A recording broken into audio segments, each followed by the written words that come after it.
9 देखते हैं क्या कह रहा है। कह रहा है जॉन ने एक धनराशि को 10% वार्षिक साधारण ब्याज की दर से निवेशित किया। निवेशित मतलब जमा करना, ठीक है ना, या पूंजी उजी नहीं लगाया जाता कि निवेशित हमने इतना रुपया किया है।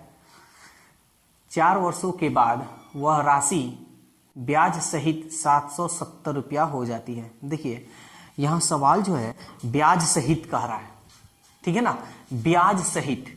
तो ब्याज सहित ब्याज भी दे रहा है और पैसा अपने पास से भी दे रहा है। तो अपने पास वाले को पैसे को हम पी कहते हैं और जो ब्याज दिया उसको आई कहते हैं। दोनों को मिला कर देता है, इसलिए हम इसको हम ए कहते हैं। पी मतलब मूलधन प्रिंसिपल, आई मतलब इंटरेस्ट फुल फॉर्म, और हिंदी में ब्याज बोलते हैं। ए मतलब अमाउंट, जिसको हिंदी में मिश्रधन बोलते हैं। तो देखिए 770 रुपया दिया है यानी मिश्रधन दिया है, और कह रहा है कि तदनुसार वह राशि कितनी होगी। राशि मतलब 100% हमको क्या करना है, फाइंड करना है, निकालना है। तो चलिए निकालते हैं। तो सबसे पहले हम एसआई निकाल लेते हैं। तो एसआई का फॉर्मूला आप जानते हैं, आर और टी। देखिए ऐसे लिखने की जरूरत नहीं, आप क्वेश्चन में ही कर सकते हैं। तो आर 10 और टी कितना हो गया 4। तो 10 चौके 40%। एसआई कितना हुआ जी 40। लेकिन यहां सवाल में देखिए क्या कह रहा है, ये ब्याज सहित दे रहा है। तो देखिए तो आपका ब्याज अगर सहित रहे तो कितना परसेंट दीजिएगा, तो 100%, 100% आपका मूलधन और 40% आपका इंटरेस्ट। तो 100 और 40 कितना होता है 140, यानी 140%। तो 140% पूरा आपका अमाउंट हो गया, हुआ ना। 140% आपका क्या हुआ अमाउंट हुआ। लेकिन यहां कितना दे रहा है अमाउंट 770 रुपया। तो आपको कह रहा है कि वह राशि ज्ञात कीजिए, 100% का मान निकाल लीजिए। तो 770 गुणे 100 अब बटा 140, 0 से 0 कट गया। 7 दूनी 14, 7 एकम 7, 2 से कटा दीजिए, 2 पचे 10, 11 पचे 55, 1 0 है 0। तो उसकी जो राशि होगी कितनी राशि होगी 550 रुपया। जो ऑप्शन किस में है, ऑप्शन सी में है, ठीक है ना।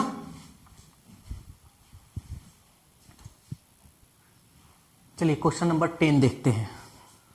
कह रहा है कि ए ने बी को 2500 रुपया तथा उसी समय सी को कुछ राशि 7% वार्षिक साधारण ब्याज की दर से उधार दी। यदि 4 वर्ष बाद ए को बी और सी से कुल मिलाकर रुपया 1120 ब्याज के रूप में प्राप्त हुए तो सी को उधार दी गई राशि। चलिए ध्यान दीजिएगा।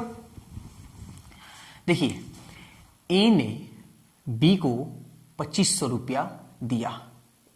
ए ने बी को कितना रुपया दिया है जी 2500 रुपया। यहां लिख देते हैं एक बार, ए ने बी को दिया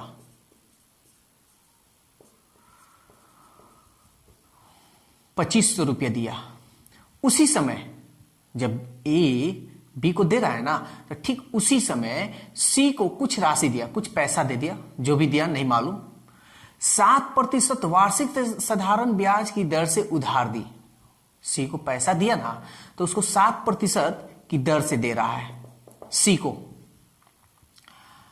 तो एक बात बताइए, जब 7% सी को उसी समय दे रहा है, तो इसका मतलब यहां पे भी तो ए ने बी को 7% के हिसाब से दिया होगा उसी समय। मान लीजिए 2 व्यक्ति है, हम एक को देंगे 7% की दर से, तो दूसरे को घटाकर तो नहीं दे सकते हैं, या दूसरे को बढ़ाकर भी तो नहीं दे सकते हैं, ठीक है ना।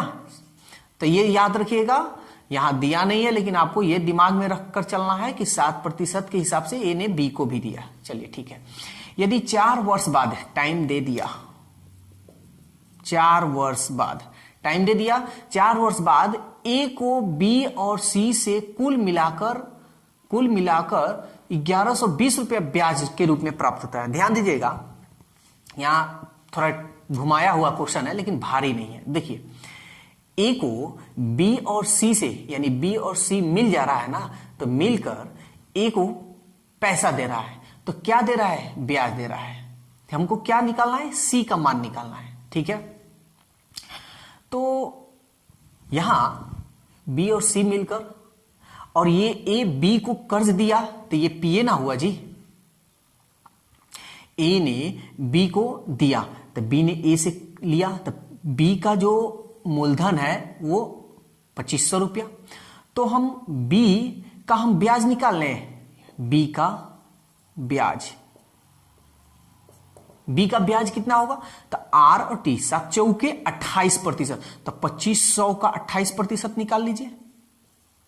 कहीं दिक्कत हो बोलिएगा। 25 अट्ठे 200, 25 दूनी 50, अब 50 अब 20 70। कुछ गलत नहीं ना हो रहा है जी। 2500 ठीक है, सही है। 25 अट्ठे 200, 25 दूनी 50, 20 70 ठीक है। ध्यान से समझिएगा। और यहां देखिए, यहां पे ए को बी और सी से कुल मिलाकर कितना रुपया का ब्याज मिल रहा है 1120 रुपया का, बी और सी। तो अगर हम यहां बी और सी मिलाकर 1120 रुपया दे रहा है तो यहां तो मालूम चल गया कि बी कितना दे रहा है 700 रुपया। तो सी का केवल ब्याज निकाल रहे हैं, सी का ब्याज, सी का ब्याज कितना होगा ये हम क्यों निकाल रहे हैं ये भी आप जान लीजिए, क्योंकि हमको सी का ही मान निकालना है, इसलिए हमको सी का ही वैल्यू चाहिए। तो चलिए सी का ब्याज तो टोटल 1120 रुपया है जो कि बी और सी मिलाकर दे रहे हैं। तो बी का तो ब्याज मालूम चल गया कि बी कितना दे रहा है 700, इसमें से हम 700 घटा लेते हैं। 0 2 11 में से 7 गया 4, 420 रुपया। सी ब्याज कितना दे रहा है 420 रुपया। बस सवाल बन गया।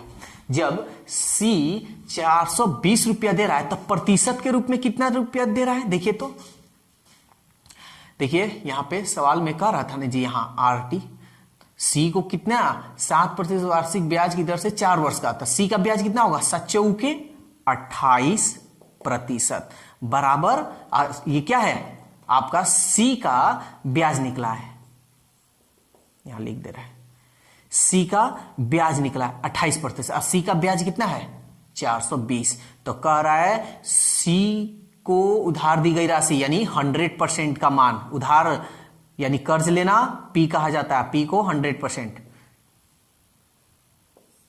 अब इसको हल करना आप जानते हैं, 420 गुणे ये इसमें 100 से गुना करेंगे बटा 28, 7 चौके 28, 7 छक 42, 1 0 है 0, 4 से फिर कटा दीजिए, 4 एकम 4, 2 बच गया, 2 गया 20, 4 पचे 20, 15 एकम 15, 1500 रुपया। ठीक है ना। देखिए बात बस घुमा दिया था, कोई क्वेश्चन में दम नहीं था, ठीक है ना, केवल घुमा दिया था। तो ये था 10 नंबर क्वेश्चन, ठीक है ना। तो आप लोगों को हर तरह से क्वेश्चन आप लोगों को हम सॉल्व कराएंगे। अब आपको दिक्कत हो रहा है या समझ में नहीं आ रहा है तो आप कमेंट्स कीजिए, उसके बाद आपकी जो भी दिक्कत है उस दिक्कत को दूर कर दी जाएगी। वीडियो अच्छा लगे तो लाइक कीजिए और मेरे चैनल को सब्सक्राइब जरूर कीजिएगा। सब्सक्राइब के साथ बगल में जो घंटी दिया है उस घंटी को दबा दीजिएगा। घंटी को दबाने से ये होगा कि जो भी हम वीडियो बनाएंगे आपको नोटिफिकेशन आपके पास चला जाएगा। और वीडियो अच्छा लग रहा है तो आप वीडियो को शेयर जरूर कीजिए।